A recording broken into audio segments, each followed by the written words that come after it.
உலகத்திற்கு சொல்லுகிறோம். நாங்கள் நம்பிக்கையோடு எல்லா சமயத்தவர்களுக்கும் சொல்லுகிறோம், நாங்கள் எந்த சமயத்திற்கும் எதிரி அல்ல. எதிரி என்று எங்கள் நாயகம் யாரையும் சொல்லித்தரவும் இல்லை. காவல்துறை இங்கே இருக்கிறது, உளவுத்துறை கவனித்துக் கொண்டிருக்கிறது. ஓப்பனாக சொல்கிறேன், கடைசி ராத்திரி 10 மணி வரையும் உட்காந்து எழுதிட்டோம். உளவுத்துறை 10 மணி வரையும் காவல்துறை உட்காந்து எழுதிட்டோம். ஒரு வரி கூட கான்ட்ரவர்சியலா உங்களால எழுத முடியாது. காரணம், இங்க இருக்கிற யாரும் அப்படி பேசுபவர்கள் அல்ல.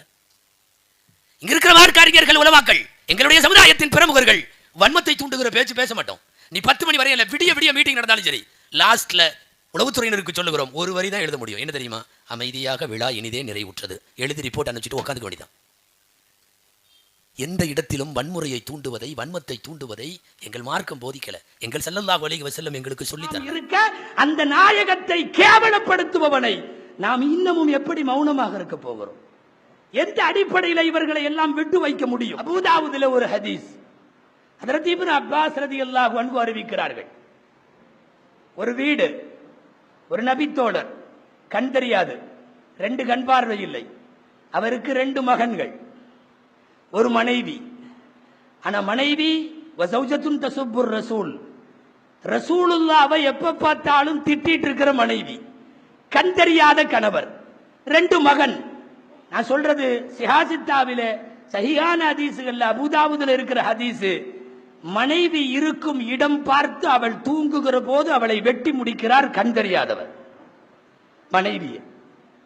எல்லாரும் கேட்டார்கள், கண்ணு தெரியாத நீ, உனக்கு எல்லாம் ஹெல்ப் பண்ணிட்டு இருக்கிற மனைவிய, உன்னுடைய உதவியாளரா இருக்கிற மனைவிய நீயே கொலை பண்ணிட்டிய.